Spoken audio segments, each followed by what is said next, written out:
भगवान की अवधारणा हमारी वैदिक मान्यताओं में कण कण में विराजमान होने की बात कही गई है। तो फिर क्या पत्थर और क्या पानी, सृष्टि का हर कण ईश्वर का बनाया हुआ है, इसलिए वो हर कण में विराजमान है। जैसे जैसे हमने ईश्वर की वो रहस्यमयी शक्ति का आभास करते गए, उन्हें हम एक आकार, एक रूप देते गए। इसी प्रक्रिया में इस पत्थर की मूर्तियों में देवताओं के चेहरे उकेरे गए। इसी धार्मिक विकास यात्रा में मंदिरों के लिए एक खास ढांचा बनना शुरू हुआ। हम एक ऐसे ही मंदिर के बारे में बताएंगे जिसकी बनावट इतनी शानदार है कि उसे राजस्थान का खजुराहो कहा जाता है। लेकिन मंदिर में आते ही पत्थर हो जाने का श्राप कुछ ऐसा है कि लोग आज भी यहाँ आने से डरते हैं।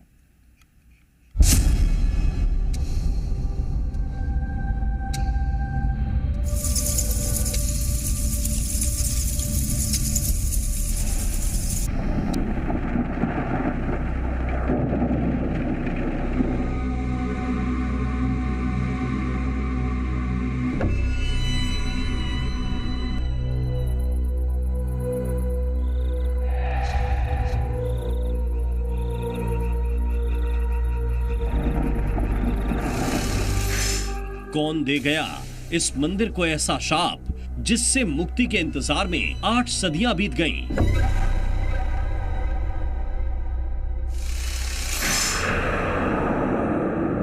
पूरे परिसर में 5 मंदिर, सब इतने विशाल, इतने भव्य और खूबसूरत, लेकिन 800 साल से एक खंडहर के रूप में बने रहने को अभिशप्त।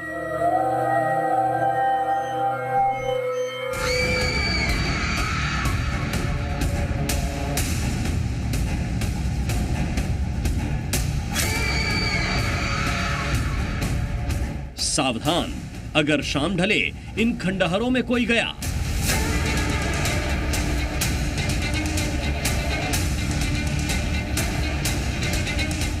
आठ 800 साल से होता है जहां अदृश्य चमत्कार।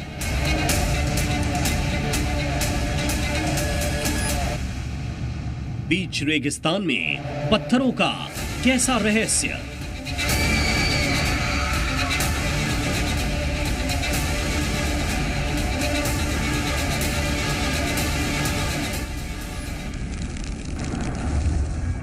ये राजस्थान का किराडू मंदिर है। इस मंदिर में आकर आप जिधर भी नजर दौड़ाइए, वहां पत्थर ही पत्थर बिखरे मिलेंगे। कहते हैं ये पत्थर नहीं, बुत बने हुए वो लोग हैं जो इस मंदिर की शाप कथा नहीं जानते थे और गलती से यहां रात में आ गए। कुछ लोग उस दिन भी पत्थर के बुत बन गए जब यहां आए एक साधु ने मंदिर को शाप दिया, यहां जो भी आएगा पत्थर हो जाएगा।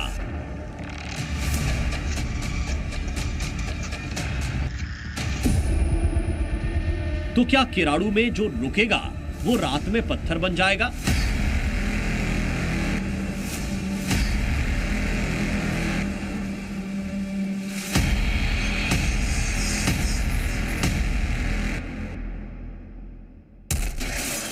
किराडू मंदिर को लेकर यह कैसी रहस्यमयी किंवदंती। इन दफन रहस्यों को जानने की कोशिशें खूब हुई, लेकिन आज दिन तक कोई भी यह जान नहीं पाया कि आखिर यहाँ पर रात रुकने से इंसान भला पत्थर का कैसे बन जाता है। सर मना करना पड़ता है, क्या पता किसी के साथ अनहोनी घट भी जाए। यहाँ सरकारी नियम तो 6 बजे के बाद में क्लोज ही है, और उसके बाद में अगर कोई रुकना ज्यादा जिद पकड़ के बैठ भी जाए, अनहोनी हो भी जाए, तो उसका जिम्मेवार कौन रहेगा। किराडू मंदिर की यह रहस्यमयी पहेली 12वीं शताब्दी की बताई जाती है। तब यह मंदिर किसी शाही किले जैसा खूबसूरत हुआ करता था। बीच रेगिस्तान में यह मंदिर अपनी बनावट में इतना अनूठा था कि इसकी चर्चा पूरे भारतवर्ष के साम्राज्यों के साथ ईरान, इराक और यूरोप तक हुआ करती थी। किराडू जो है वो परमार वंश के द्वारा स्थापित किया गया है, और परमार वंश का ही यहाँ पे शासन रहा है। 10वीं से लगा के 10वीं शताब्दी से उनका स्टार्ट है शासन का। और किराडू के जो टेम्पल बने हुए वो साउथ इंडियन शैली पे बने हुए हैं। और इसमें जो पत्थर यूज हुआ, लूणू गांव है आपके बाड़मेर के पास, लूणू का स्टोन यूज हुआ, सैंड स्टोन है वो। और उस मंदिर के अंदर हमारे जो हिंदू धार्मिक जो कथाएं थी वो पूरा उकेरी गई है। जिसमें आपके कृष्ण का है, समुद्र मंथन है, कृष्ण विवाह है, राम विवाह है। तो फिर हिंदू आस्था का इतना बड़ा प्रतीक आखिर कैसे ध्वस्त हुआ? जिस मंदिर के बारे में कहा जाता था कि ये सहस्त्राब्दियों तक नहीं टूटेगा, उसका रूप ऐसा विभत्स कैसे हो गया? इसे लेकर दो तरह की थ्योरी लोग मानते हैं, जिसमें से एक थ्योरी विदेशी आक्रांताओं को लेकर है। 12वीं सदी में यह मंदिर कहा जाता है कि अलाउद्दीन खिलजी की आंख की किरकिरी बन गया था। किरात कूप के इन मंदिरों में कई शिलालेख लिखे हुए थे, लेकिन विदेशी आक्रांताओं ने इनको भी नष्ट कर दिया। अब अगर इस मंदिरों की बात करें तो यहाँ पर ऐसी कोई भी मूर्ति उन्होंने सही नहीं छोड़ी जो पूरी तरीके से साबुत बची हुई हो। मुगल आक्रमण हुए थे, कई आक्रांत आए थे, अलाउद्दीन खिलजी का विशेष आक्रमण था, इसलिए ध्वस्त हो गया था। ऐसा कहते हैं रात को कोई भी अकेला व्यक्ति यहाँ रह नहीं सकता।